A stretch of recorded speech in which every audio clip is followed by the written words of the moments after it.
In the diagram below, circle O, chord DF bisects chord BC at point E. Okay, so DF bisects chord BC, so that means these two lengths are going to be congruent. If BC is equal to 12, so that means each of these are going to be 6 apiece then.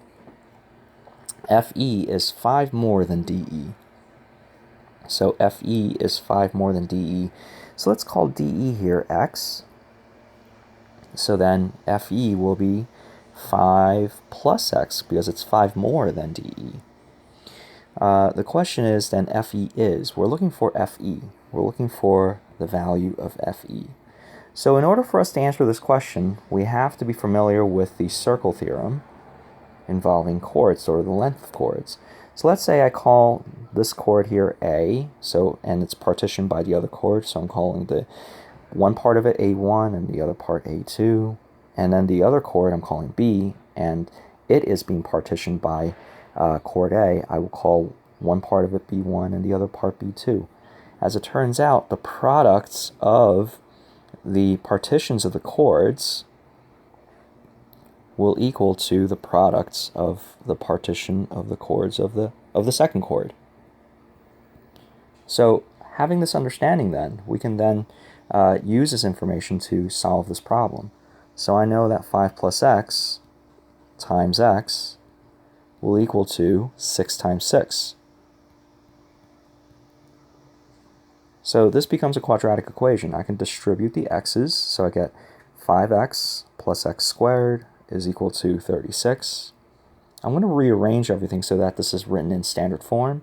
So this becomes x squared plus 5x, and I'm going to bring the 36 over to the other side. So now, in order for me to answer this question, I need to come up with two numbers that multiply to negative 36 while at the same time add to positive 5. What numbers will do that? Well, I know 9 and 4 makes 36. The difference of 9 and 4 will be 5. So therefore, 9 and 4 would have to be the combination number that I'm looking for. But because 36 is negative, and I want the middle coefficient to be positive, I need the 9 to be positive and the 4 to be negative, because if I take positive 9 and add it with negative 4, I end up with positive 5. So x plus 9 times x minus 4. This will give me that previous step if I were to refoil everything back in. So what is the value of x then? So x can equal to negative 9 or positive 4.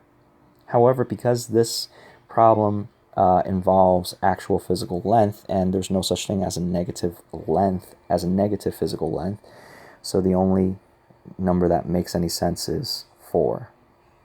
So the value of FE is going to be 5 plus x.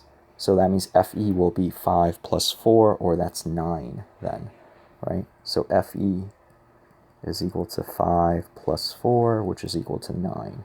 And that would be option 2.